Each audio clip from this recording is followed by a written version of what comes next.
Hi everybody, I'm John Hamp. And I'm Carrie Hamp, and we are the Hampy Campers. The dreaded antifreeze. Are you winterizing your camper right? In this episode, we're going to show you how we winterize our camper and hopefully teach you a couple things along the way or just refresh your memory. You ready? Cheers! Cheers!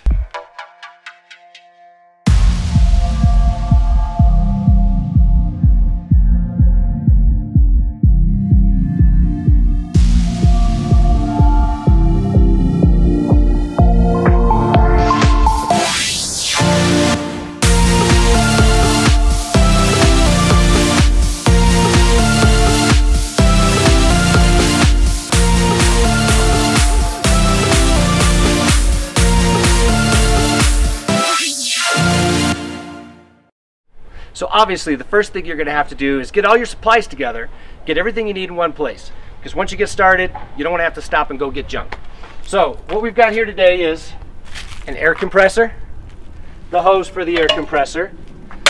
I've got a blowout plug that I purchased from Amazon. It just is an adapter for the trailer with an air adapter on it to go to the air compressor. And then I've got a garden hose. I bought a cheap garden hose from Home Depot. It's 10 bucks. I'm going to cut it up so that we can have all the pieces we need. I bought 5 gallons of antifreeze and a bucket. We'll show you how it all comes together. Before beginning, make sure you remove the filter from the filter housing. The filter housing will fill up with antifreeze, but you don't want to get antifreeze all over your filter. So a lot of people will either blow out their lines and that's all they do, or they will put in antifreeze and that's all they do. We're going to do both. We live in Colorado. It gets really cold here. So we want to make sure that we have excellent winterization so that we don't lose any pipes, don't freeze any fittings. So the first thing we're going to do, this is a Nautilus system. This panel in here controls all of the water in the trailer, and depending on the position of the levers is what it's going to do. There is a winterization setting, and I've got all the levers turned in the right direction for winterization. Depending on your rig, you may not have this. So you may have to do a manual bypass of the water heater. Consult your manual and it will tell you how to bypass the water heater. So you need to have the water heater bypassed, otherwise you're going to fill the water heater with antifreeze and nobody wants to do that. So the first thing that we're going to do is going to open up the water heater compartment. And we're going to remove either the drain plug or the anode, depending on your water heater. I keep a socket and a wrench in here so that I can do this quickly and easily. Because a lot of times when I store it during the summer, I will remove the anode. If you get in here real close, you can see what I'm removing. This is my anode. I don't have a drain plug. This anode serves as an anode and a drain plug. Just give it a turn. And then you unthread it. And it comes right out. That's 2 years worth of use. That anode's in good shape. I've already drained the water heater in advance of this, but that's step one. Step two, you gotta find your low point drains. You come over here on my rig, you'll see I've got low point drains right here. All I'm gonna do is open those up and water will come out the bottom of the camper. It's already been pretty well drained, but you wanna let that thoroughly drain. Once it stops draining, you close those back up. For your rig, the low point drain may be underneath, and you may have plugs in there that you need to pull out, or you may have valves underneath. Consult your manual, find your low point drain it out. All right, now the next thing we're gonna do, we have our air compressor plugged in and turned on and set to 40 PSI. You don't wanna go any higher than 50 for sure. I prefer to do it about 40 so that you don't blow your lines out. They're designed for a certain operating pressure, whether it's air or water, so don't exceed that. Take my blowout plug, attach it to the freshwater system,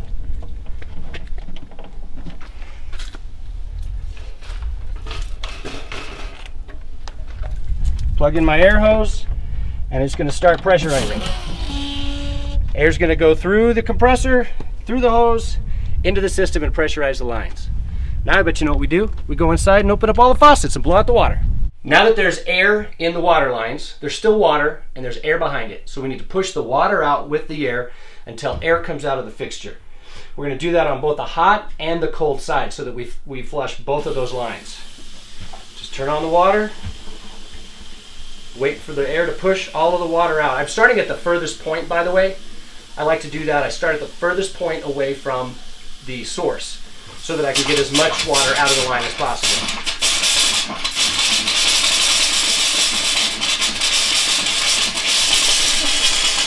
So we've got most of the water out of this line. We can move on into the bathroom.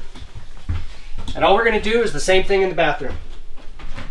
Run the sink until all the water's done coming out, both hot and cold.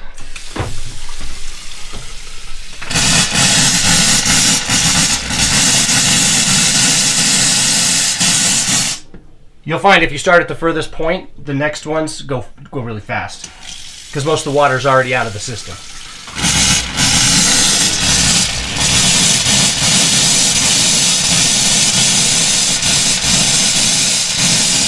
Repeat the process in the shower.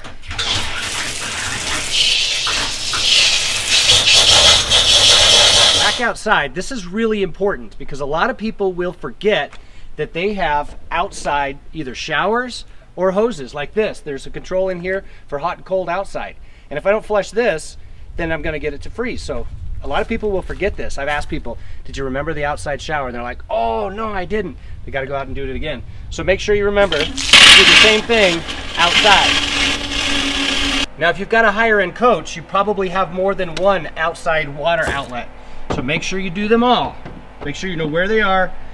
Even if you never use them throughout the season, you want to winterize them.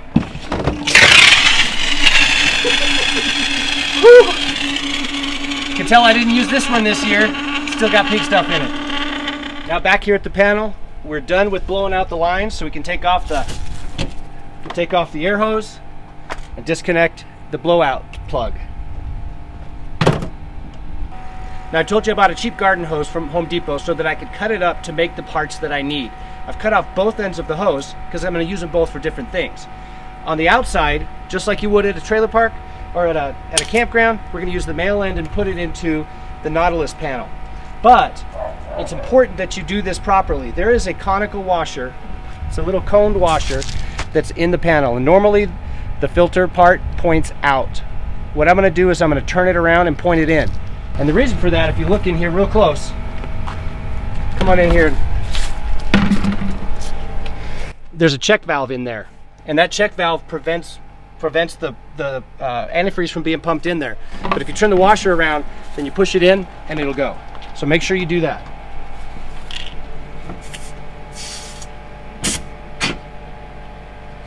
See, when I pushed it in, the air pushed out. That means it's open now. So now I can hook up my hose.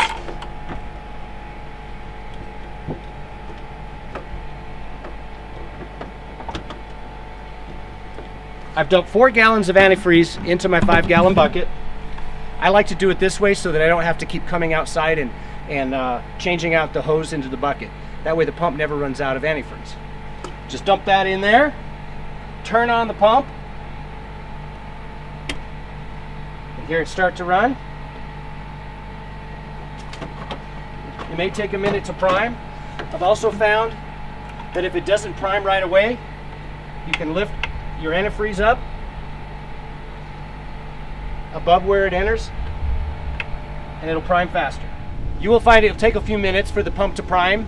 You may have to open a valve so that you can let some of the air pressure out before it will prime. But once it does, now you're going to get more water because there was water in the pump. Let it run until you start seeing that nice pink goodness. Once you see that on the cold side, turn on the hot. And then once you start seeing pink, that fixture is winterized. Now we're going to do this outside fixture.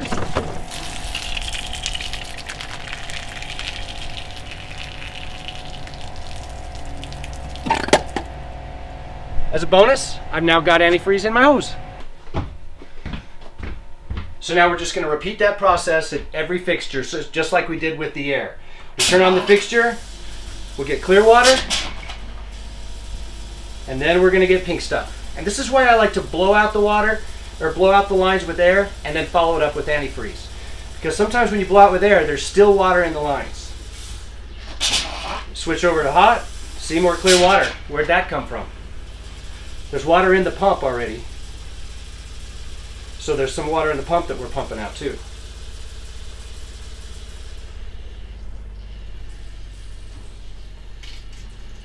There we go.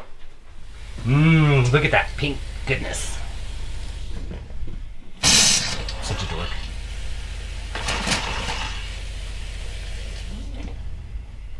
I didn't show pumping air through the toilet, but you got to remember to do the toilet.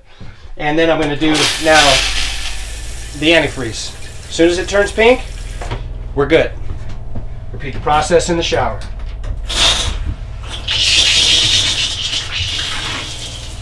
So remember I told you we're going to use both ends of the garden hose. The female part of the garden hose we're going to use to winterize the washer and dryer connection. Now we haven't used these connections, but I still want to winterize them because sometimes you can get water in there anyway. So take an empty bucket, put my hose in, turn it on. This way I don't make a mess.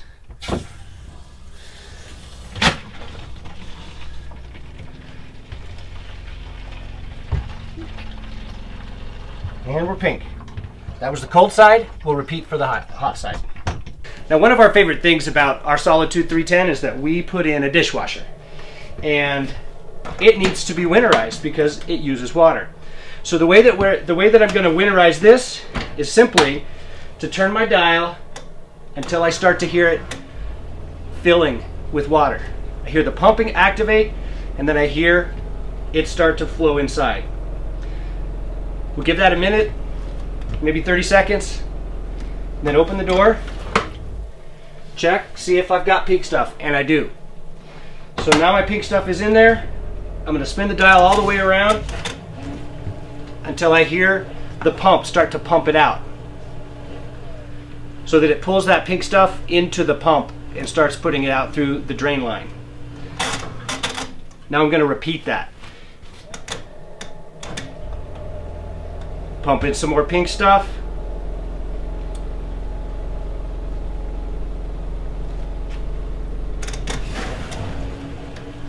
And I'm going to run it now through the jets. Turn it to where it starts to spin.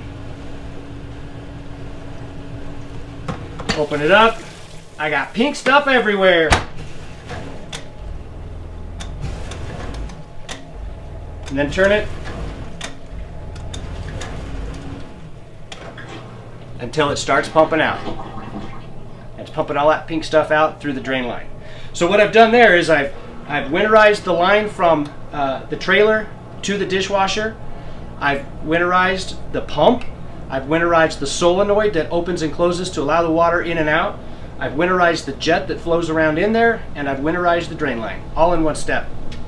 All right, so we've got all of our fixtures blown out, winterized with antifreeze, and we still have about a quarter of a bucket left of the antifreeze.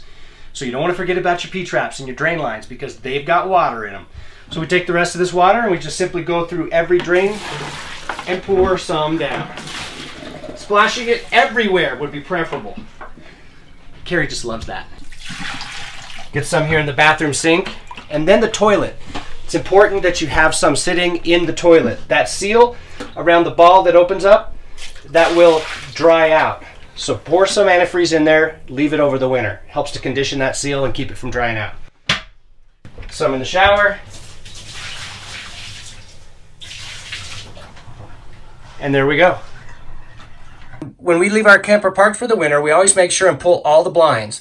That way the sun's not coming in and bleaching any of the materials or fabrics or any of the walls or furnishings or anything like that. Before putting your camper into storage for the winter, make sure you remove the batteries. The batteries will drain over time, and if they freeze, they'll be permanently damaged. So I'd like to pull the batteries. I keep them in the garage at my house on a trickle charger so that they stay fresh and not damaged, and I'll put them in next spring. So there you have it. Lynx, our mascot cat. But there you have it, the Hampy Camper's method for winterizing an RV. If you have any tips and tricks for winterizing your RV, make sure you leave them in the comments below. And as always, if you enjoyed this video, like and subscribe. We'll see you next time.